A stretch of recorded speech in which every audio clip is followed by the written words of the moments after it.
I have always cried a lot, ever since I can remember when I was a little boy. But unfortunately, I came from that generation where all the men in my life were telling me, boys don't cry, suck it up, be a man, you're not supposed to cry, quit being a crybaby, all these things that they were telling me.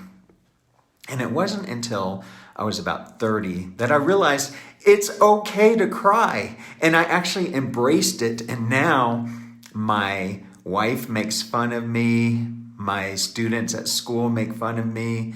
Whenever something really touches my heart, I just let the tears flow. And so I want to encourage you to do that. And I want to share a story about a time when my son, Josh, cried with me. And sometimes we have to do that. We have to cry with people who are crying. We need to cry with them and feel what they're feeling and not try to give them advice at that time. Just give them some comfort. So it was a day I had gotten a phone call early in the morning, and I found out that my Uncle George, our dearly beloved Uncle George, had passed away. And I was sad. Nobody else was awake yet. So I went and sat on the couch and I was just crying, thinking about the good memories I had of Uncle George, the singing that he would do, singing "Oh Danny Boy." I try to play it on saxophone sometimes like he sang it, but he sang it so much better.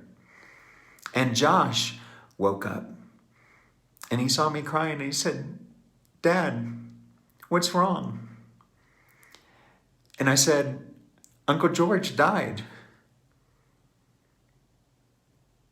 And Josh started crying with me.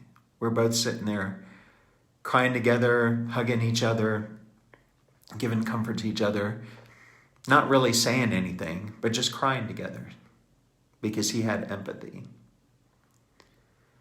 After about 5 minutes, Josh looked up at me and he said, "Who's Uncle George?"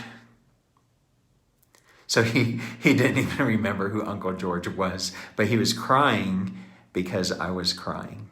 And that's an important lesson that we can all learn from.